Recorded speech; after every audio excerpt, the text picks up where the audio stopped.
Earlier this evening, I saw what looked like a small meteor drop into the desert not far from here. You mean it could have been a spaceship? Robert Clarke is the scientist caught between vicious gangsters and the astounding she-monster. Faster than time itself, beyond the time barrier. Come in, Sands Control.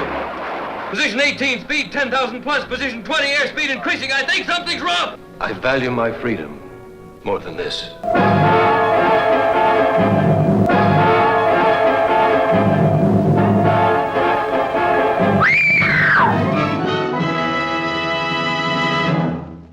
Well, doesn't that make you want to run out to Blockbuster and rent the VHS of those babies?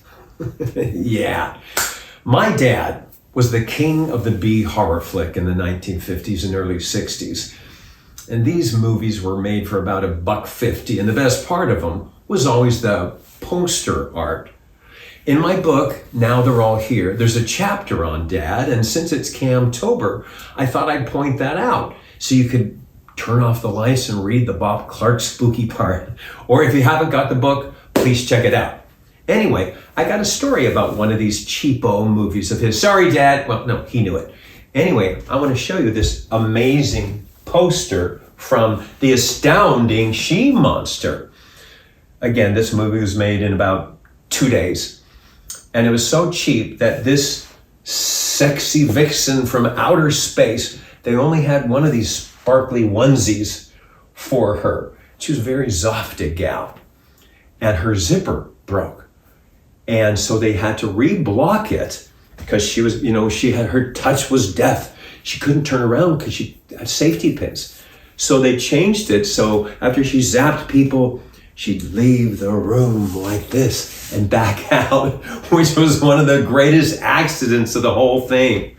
Anyway, I'm also going to share some stuff that Cousin Zan had to say from the book about being in The Hideous Sun Demon.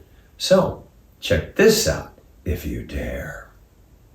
Some months before filming started, I was swimming in Aunt Alice's pool. As I surfaced from the deep end, there was a screaming monster running over to me. In my 6-year-old mind, my only reaction could be to sink to the bottom of the pool and remain there.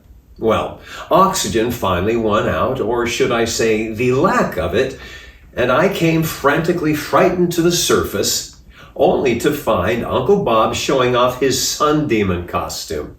I believe he had even driven home on the freeway in it. My reward for being in this movie? Bob paid me a $100 savings bond.